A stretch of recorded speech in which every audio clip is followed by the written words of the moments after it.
এটা সেই টানেল, যে টানেলটা 2 মাস আগেই কমপ্লিট হয়েছে।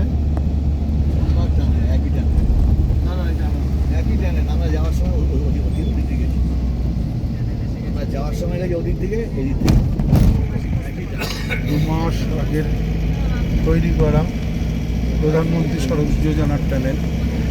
আপনারা দেখুন,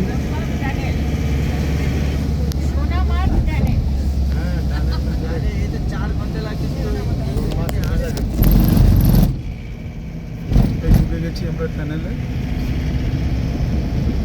लगभग 10 किलोमीटर का आसपास है टनल की लंबाई।